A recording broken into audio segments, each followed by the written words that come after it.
नमस्ते दोस्तों, आज इस वीडियो में हम भगवान श्री राम के जीवन की संपूर्ण जानकारी आपको प्रदान करेंगे। तो वीडियो को शुरू करते हैं। ब्रह्मा जी के पुत्र मरीचि, मरीचि के पुत्र महर्षि कश्यप हुए।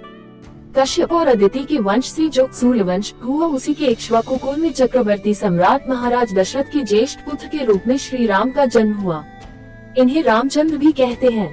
रामायण के अनुसार महाराज दशरथ और रानी कौशल्या के सबसे बड़े पुत्र सीता के पति व लक्ष्मण, भरत तथा शत्रुघ्न के भ्राता थे।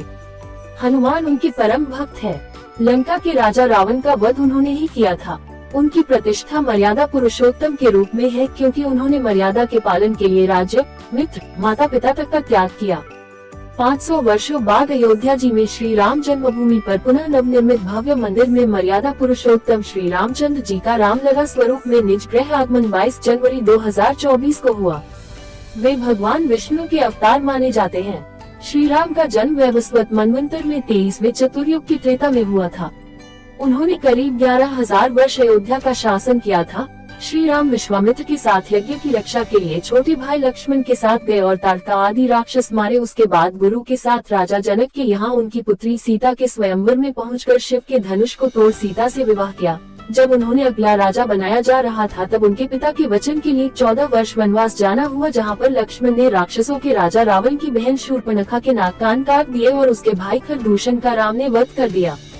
शूर्पणखा रावण के बहिनी, दुष्ट हृदय दारुण जसहिनी, खरदूषण त्रिशिरा अरुबाली, बधे सकल अतुलित बलशाली। माता सीता का अपहरण रावण द्वारा किया गया, जिसकी खोज में जटायु पक्षी जो बात करता था, जिसने रावण का प्रतिकार किया था, उनका पिता के समान अंत्येष्टि संस्कार किया। आगे वानर द्वय हनुमान और सुग्रीव से मिले। सुग्रीव के साथ मैत्री की और उसके भाई बाली का वध कर सुग्रीव को वानरों और रीछों का राजा बनाया। हनुमान जी ने 100 योजन समुद्र लंघ कर लंका में माता सीता की खोज की। श्री राम ने रावण के भाई विभीषण को शरण दी। रावण और इसके पुत्र मेघनाद भाई कुंभकर्ण सहित मार गिराए। रामेश्वरम में शिवलिंग स्थापित किया, जो कि ज्योतिर्लिंग के रूप में प्रसिद्ध है। नवरात्रि में शक्ति की पूजा के उपरांत समुद्र पर पुल बनाया और रावण को विभीषण के द्वारा बताए रहस्य से जानकर मार गिराया। पुष्पक विमान के द्वारा माता सीता को लेकर शीघ्र भरत भैया के पास अयोध्या पहुँचे। महर्षि वाल्मीकि ने संस्कृत भाषा का प्रथम महाकाव्य रामायण की रचना की थी। महाकवि गोस्वामी तुलसीदास ने भी उनके जीवन पर केंद्रित भक्तिभाव पूर्ण सुप्रसिद्ध महाकाव्य रामचरितमानस की रचना की थी, जो कि अवधी भाषा की श्रेष्ठ एवं बृहत्तम रचना भी है। संप्रति यह अत्यंत प्रसिद्ध है। इसे एक ग्रंथ की संज्ञा दी गई है। दोनों के अतिरिक्त अन्य भारतीय भाषाओं में भी रामायण की रचनाएं हुई हैं, जो बहुत प्रसिद्ध भी हैं। स्वामी करपात्री ने रामायण मीमांसा में विश्व की समस्त रामायण का लेखा है। दक्षिण के क्रांतिकारी पेरियार रामास्वामी वल्ललाई सिंह की रामायण भी मान्यता प्राप्त है।